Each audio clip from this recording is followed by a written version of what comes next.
కేంద్ర ప్రభుత్వం చేస్తున్నటువంటి ఆపరేషన్ కగార్ అంతిమ యుద్ధం పేరుతోటి నక్సలైట్లందరినీ కూడా ఏరివేసే ప్రయత్నం చేస్తూ ఉన్నది. 2026 లోపు ఒక డెడ్ లైన్ పెట్టుకున్నది, మొత్తం మావోయిజాన్ని మొత్తం అంతం చేస్తామని చెప్పి. మాట్లాడదాం. ప్రస్తుతం మనతో పాటు రీసెర్చ్ స్కాలర్స్ అసోసియేషన్ నాయకులు ఆజాద్ ఉన్నారు, మాట్లాడదాం. అన్న, ఎట్లా చూస్తారన్న అసలు ఈ ఆపరేషన్ కగార్ అంతిమ యుద్ధం అని చెప్పి ప్రకటిస్తూ ఉన్నారు, ఏం చెప్తారు అసలు? అసలు ఈ దేశంలో ఉన్న ప్రజానీకంపై ఈ దేశ పాలక వర్గాలు యుద్ధం చేయడం అనేది సిగ్గుచేటు. ఈ దేశంలో ఉన్నటువంటి ఆదివాసీలను, బార్డర్లో ఉండాల్సినటువంటి పారామిలిటరీ బలగాలను తీసుకొచ్చి వాళ్ళ శరీరాలపై తూటాలు దింపుతూ అక్కడ రక్తపాతం పారిస్తూ, దండకారణలో రక్తపాతం పారిస్తూ, దండకారణ కాలువలలో రక్తపాతం పారిస్తూ, ఇంద్రావతి నదిని ఎరిపెక్కిస్తూ ఒక మానవహరణానికి పాల్పడడం అనేది అత్యంత దుర్మార్గం, అత్యంత అమానవీయం. ఎంత ఘోరం ఇది, ఎంత అమానవీయం ఇది. ఎందుకు చేస్తున్నారు ఇటువంటి ప్రక్రియ అంటే, ఇలా అక్కడటువంటి సహజ సంపద కోసం. అక్కడ లక్షల కోట్ల విలువైనటువంటి ఖనిజ సంపద ఉంది, బంగారం ఉంది, అల్యూమినియం ఉంది, బాక్సైట్ ఉంది, అదేవిధంగా యురేనియం ఉంది. ఈ సంపద కోసమే కదా వాళ్ళపై యుద్ధం చేసేది. ఈ సంపద దోపిడీలో భాగంగానే కదా వాళ్ళు యుద్ధం చేసేది. మావోయిస్టు పార్టీని నిర్మూలిస్తాం అని చెప్పేసి చెప్తా ఉన్నారు వాళ్ళు. మరి మావోయిస్టు పార్టీని నిర్మూలిస్తామని చెప్పిన వాళ్ళు ఇలా ఇంతమంది ఆదివాసులు ఎందుకు చంపిల్లు?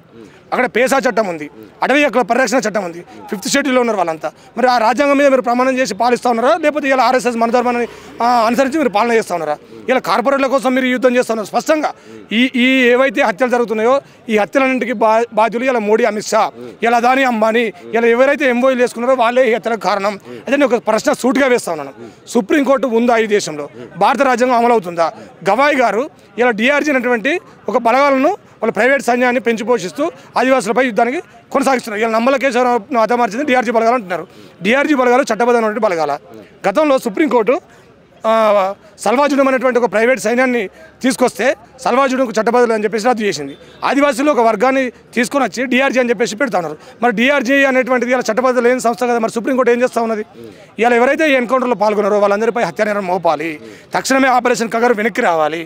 లేకపోతే ఇక్కడ జరగబోయే అంటే ఒక నంబలకేశ్వరం చంపితే ఉద్యమం అయిపోదు, లేకపోతే ఆదివాసులను చంపితే ఉద్యమం అయిపోదు.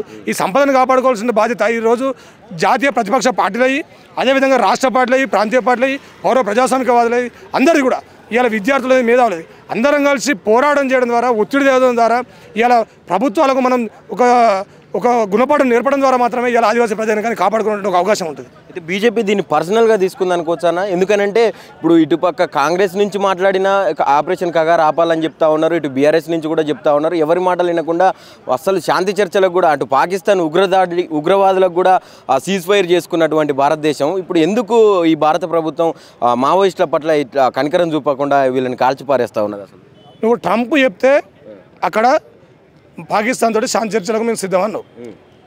అదేవిధంగా అక్కడ అదానీ చెప్తే అంబానీకి లాభము, అదానికి లాభం అంటే యుద్ధం చేస్తూ, ఇక్కడ అదానీ, అంబానీకి లాభం ఎక్కడున్నది? దండకారణలో మీరు యుద్ధం చేసి వీళ్ళని చంపితే లాభం ఉన్నది. అందుకోసమే మీరు ఏం చేస్తూ ఉన్నారు? యుద్ధం చేస్తూ ఉన్నారు. ఇంకొక విషయం ఏంటంటే, స్పష్టంగా కాంగ్రెస్ పార్టీ మీరు ఆపరేషన్ కగార్ అంటే రాహుల్ గాంధీని అర్బన్ నక్సలైట్ అంటే, ఇలా BRS party K Chandrashekar Rao Maoist agenda, మా ఎజెండా అనే అధికారులకు వచ్చి ఇలా మీరు శాంతి చర్చలు చేయండి, ఎందుకు ఇలా చేస్తున్నారని 10 లక్షల మంది ప్రకటించిండు. తాను అర్బన్ నక్సలైటే. ఇలా ఎవరు ప్రశ్నిస్తే వాళ్ళు అర్బన్ నక్సలైట్లు. అంటే ఇక్కడ భారతదేశంలో మీరు కాంగ్రెస్ ముక్త భారత్ అంటారు, దళిత్ ముక్త భారత్ అంటారు, అదేవిధంగా మైనార్టీ ముక్త భారత్ అంటారు, మావోయిస్ట్ ముక్త భారత్ అంటారు. అసలు ఇక్కడ జరగాల్సింది ఏంది? మార్వాడి ముక్త భారత్ జరగాలి, కార్పొరేట్ ముక్త భారత్ జరగాలి, ఇలా బీజేపీ ముక్త భారత్ జరగాలి. ఇట్లాంటి సందర్భం ఈరోజు భారతదేశ ప్రజల ముందు ఉన్నది. ఖబర్దార్ మోడీ, అమిత్ షాలారా, మీరు సుప్రీంకోర్టు గైడ్లైన్స్ ఫాలో అవుతున్నారా? మీరు జీవించే రాజ్యాంగాన్ని ఫాలో అవుతున్నారా? అలా జరగకుండా ఎవరు మాట్లాడితే వాళ్ళ మీద ఊపా కేసులు, విద్యార్థుల మీద ఊపా కేసులు ఏంది? ఇది ఎంత దుర్మార్గం! చదువుకున్నటువంటి మాకు చదువు చెప్పేటువంటి ప్రొఫెసర్ల మీద ఊపా కేసులు ఏంది? నేను చెప్తా ఉన్నాను, మొన్న కొంతమంది ఏబీపీ విద్యార్థులు, కొంతమంది స్టూడెంట్స్ వాళ్ళ యొక్క కొంతమంది ప్రేరేపితం, ఆర్ఎస్ఎస్ శాఖ వాళ్ళు ఏదో ప్రేరేపిస్తే వాళ్ళు వచ్చి ప్రొఫెసర్లు లేపేస్తాం, విద్యార్థులను లేపేస్తాం. ఇదేం మాట అసలు? లేపేయడం మీ సిద్ధాంతం హింసా సిద్ధాంతమా? కాసిం సార్ను, హరగోపాల్ సార్ను మేము చంపుతాం, అదేవిధంగా గడ్డం లక్ష్మణ్ సార్ను చంపుతాం, ఆజాద్ను చంపుతాం, ఇంకోటి చంపుతాం. మీ సిద్ధాంతం ఏంటిది అసలు? మీది హింసా సిద్ధాంతమా? మీరు ఈ దేశంలో ఉన్నటువంటి ప్రజలను చంపడమే మీ యొక్క సిద్ధాంతమా? మీరు ఎందుకు అధికారంలోకి వచ్చి ప్రజలను చంపడానికి వచ్చిల్లా? ఇది ఏమైనా గుజరాత్ అనుకుంటున్నారా? ఇది తెలంగాణ, ఇది ఉస్మాన్ యూనివర్సిటీ, ఇది ప్రజాస్వామ్యం పరిటన. ఖబర్దార్ చెప్తున్నాం, ఇంకోసారి ఈ భాషలు మార్చుకోండి. చంపడం ఏంది? మీ సిద్ధాంతం చంపడం కోసమేనా? మీ సిద్ధాంతం మీరు అధికారులకు వచ్చిన చంపడం కోసమే? మీకు రాజ్యాంగం మీద నమ్మకం లేదా? మీరు రాజ్యాంగాన్ని చదువుకోలేదా? ఒకవేళ మిమ్మల్ని ఎవరైనా ఎన్కౌంటర్ చేస్తామన్నా, మిమ్మల్ని ఎవరైనా చంపుతామన్నా మేము వద్దు, ఇది జీవించే హక్కు వాళ్ళకు ఉన్నది, ఏదైనా చర్చల ద్వారా పరిష్కారం కావాలని కోరుకుంటాం. మేము ఇక్కడ చదువుకున్నాం, మనం ఫిలాసఫీని చదువుకున్నాం, పొలిటికల్ సైన్స్ చదువుకున్నాం, ఎకనామిక్స్ చదువుకున్నాం. చదువుకున్న విద్యార్థుల తరపున మనం మాట్లాడదాం. ఇది యూనివర్సిటీ అంటే ఏం చేయాలి? అనేక భావ సంఘర్షణ కేంద్రాలు ఇవి, అనేక విషయాలు మాట్లాడతాం. చంపడం చావడం ఇక్కడ ఉందా? మీరు గూండాలా, రౌడీలా? మీరు చంపుతూనే అంటున్నారు. ఒకవైపు మీరు చంపుతామంటున్నారు, మేము ఒకవైపు ప్రజలు జీవించే హక్కున్నది అంటున్నాం. మీరు చంపుతామంటే మేము కాపాడాలంటున్నాం. మీరేమో యుద్ధం చేస్తామంటే మేము యుద్ధం వద్ద అంటున్నాం. మీరు తూటాలు తీస్తామంటే మీరు తూటాలు వద్ద అంటున్నాం. మీరు హింసిస్తామంటే మేము హింస వ్యతిరేకంగా పోరాడతామంటున్నాం. ఎవరు ప్రజాస్వామ్యం కామకులు ఇవ్వాలా? ఎవరు ప్రజాస్వామ్యం పరిరక్షణ ఇవ్వాలా? ఈ దేశ ప్రజలు గమనిస్తూ ఉన్నారు. తప్పకుండా మీ పార్టీలను తీసుకుపోయి చెత్తబుట్టలు వారేస్తాం, మిమ్మల్ని పాతరంలో బొందబెట్టే రోజులు వస్తాయని చెప్పేసి ఈ సందర్భంగా హెచ్చరిక జారీ. నంబాల ఎన్కౌంటర్ తర్వాత వీళ్ళందరూ కూడా ఒక సంబరాలు చేసుకుంటా ఉన్న పరిస్థితి చూస్తూ ఉన్నాము. కేరింతలతోటి డ్యాన్సులు, నృత్యాలు చేస్తూ ఉన్నారు అడవిలో. ఏం చెప్పదలుచుకుంటున్నారు? ఇది ఒక అనాగరిక చర్య, ఇది ఒక మూర్ఖపు చర్య. నాగరిక సమాజంలో బతుకుతున్నావా? నువ్వు అనాగరిక సమాజంలో బతుకుతున్నావా? మీకు పహల్గామ్ ఉగ్రవాదులకు తేడా అయిందిగా. మనుషులను చంపడి కేరింతలు కొట్టడం వల్ల మీకు పహల్గామ్ ఉగ్రవాదులకు తేడా అయింది. మనుషులను ప్రేమించలేని వాడు తన జీవితాన్ని తను ఏం ప్రేమిస్తాడు? వాళ్ళని ఇట్లా ఉన్మాదంగా ఎందుకు రెచ్చగొడుతున్నారు? మీ సిద్ధాంతంలో ఆ అనుమానం ఉంది. నేను చెప్తా ఉన్నా, మీరు కూడా పేద ప్రజల బిడ్డలే. మీరు ఇంకో పేద ప్రజల బిడ్డలపై యుద్ధం చేస్తూ ఉన్నారు. ఈ దేశంలో ఉన్నటువంటి కార్పొరేట్ కంపెనీలు, ఈ దేశంలో ఉన్నటువంటి ఆర్ఎస్ఎస్ బీజేపీ పాలక వర్గాలు, మోడీ అమిత్ షా ప్రభుత్వాలు వేలు మనదే కన్ను మనదే అనేటువంటి సిద్ధాంతంతో చస్తే మీరే చావాలి, కొద్దిమంది సుఖాల కోసం, కొద్దిమంది అల్లమ్మల్ లాంటి వాళ్ళు 27 అంతస్తుల బిల్డింగ్లు కట్టడం కోసం ఇలా మిమ్మల్ని యుద్ధంలో దింపాలనే విషయాన్ని మీరు అర్థం చేసుకోవాలి. ఈ అనాగరిక చర్యలకు పోవద్దు. మనిషిని చంపి కేరింతలు కొట్టడం అత్యంత దుర్మార్గం, అత్యంత అమానవీయం. కొద్దిమంది బీజేపీలో ఉన్నటువంటి కొద్దిమంది రియలైజ్ అవుతున్నారు ఇవాళ. వాళ్ళు అరే ఏంది వీళ్ళు ఇట్లా మనుషులను చంపి, ఇట్లాంటి సిద్ధాంతాలు ఎక్కడ చూడలే కదా. కొద్దిమంది ఇవాళ బీజేపీ పార్టీని వదిలేస్తున్నారు ఇవాళ ఇట్లాంటి సిద్ధాంతాలను, ఇట్లాంటి హింసను చూసి. దాన్ని అంతా కూడా భారత ప్రజానికం గమనిస్తూ ఉన్నది.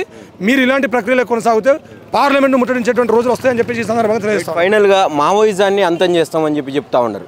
ఏం చెప్పదలుచుకున్నారన్న మోడీకి కానీ అమిత్ షా కానీ? మీరు గాలి పీల్చడం ఆపుతారా? బతకాలంటే గాలి పీల్చి వదిలాలి. అదేవిధంగా మీకు ఆరోగ్యం కోసం వైద్యుడు కావాలి, మీరు వ్యవసాయం చేయాలి. మీరు ఇవన్నీ కూడా సైన్స్ సూత్రాల ప్రకారం పనిచేస్తూ ఉన్నాయి. ప్రకృతి మానవ సమాజాలు సైన్స్ సూత్రాల ప్రకారం పనిచేస్తూ ఉన్నాయి. ఈవెన్ పెట్టుబడిదారి కంపెనీలు కానీ, మిషన్లు కానీ ఏది నడవాలన్నా కూడా సైన్స్ సూత్రాల ప్రకారం పనిచేస్తాయి. మీకు ఏదైనా పెట్టుబడిదారు దేశాలు సంక్షోభంలో ఉన్నప్పుడు కూడా ఇలా మార్క్సిస్ట్ సిద్ధాంతాల ప్రకారం పనిచేస్తూ ఉన్నాయి. అట్లాంటప్పుడు సైన్స్ అనేది ఆగుతుందా? సైన్స్కు అంతిమం అంటూ ఉన్నదా? లేదు కదా. అట్లాంటప్పుడు మార్క్సిజం అనేది ఒక సైన్స్, మార్క్సిజం అనేది ఒక జ్ఞాన సిద్ధాంతం. మార్క్సిజం అనేది ప్రకృతి మానవ శాస్త్రాలను కలబోత చేసి అనాలిసిస్ చేసి అభివృద్ధి కోసం ఒక చారిత్రక గౌతార్క భౌతికవాదం అనేటువంటి సిద్ధాంతాన్ని మార్క్స్ రూపొందించిండు. అట్లాంటిది ముందుకు పోతుందని అది నీ కోసమో నా కోసమో ఆగేది కాదు. ఇలా నువ్వు ఆపుతున్న ఆగేది కాదు, నేను పోరాడకపోతే ఆగేది కాదు. ఇలా అది ప్రజల కోసం అనివార్యంగా ముందుకు వచ్చినటువంటి ఒక చారిత్రక పరిణామం అది. ఇలా బానిస సమాజం, ఆదివాసీ సమాజం నుంచి బానిస సమాజం నుంచి ఒక పెట్టుబడి భూస్వామ్య సమాజం నుంచి పెట్టుబడి సమాజం, ఆ తర్వాత సోషలిస్ట్ సమాజం, కమ్యూనిస్ట్ సమాజం వస్తుందని చెప్పేసి మార్క్సిస్ట్ ఒక సిద్ధాంతాన్ని చెప్పిండు. ఆయన అనేక పుస్తకాలను, గ్రంథాలను తను రీసెర్చ్ చేసిండు. ఈ ప్రపంచంలో మొట్టమొదటి మేధావి మార్క్స్ సైన్స్ను మొత్తం కూడా ప్రపంచవ్యాప్తం చేసిండు. ఆ సైన్స్ అనేది ఆపడం మీ తరం అవుతుందా? ఇలా మీరు గాలి పీల్చడం, ఇవన్నీ మీరు గుండె కొట్టుకోవడం, మొత్తం అన్నింటినీ మేము మంత్రతంత్రాలతో ఆపుతామంటారా? ఆపడం సాధ్యం కాదు కదా. ఇలా మార్క్సిజాన్ని ఆపడం కూడా సాధ్యం కాదు. ఎందుకు సాధ్యం కాదంటే, మావోయిజాన్ని ఆపడం ఎందుకు సాధ్యం కాదంటే, కుల వివక్ష, మత వివక్ష, అసమానతలు, అంటరానితనం, నిరుద్యోగం, విద్యా, వైద్యం, ఆరోగ్యం అందరికీ దక్కేంత వరకు కూడా ఖచ్చితంగా ఈరోజు మార్క్సిజం అనేది అంతం లేదు. మార్క్సిజం అజేయం, ప్రజలే అంతిమ చరిత్ర నిర్మాతలు. ఈ విషయాన్ని గుర్తుపెట్టుకోవాలి.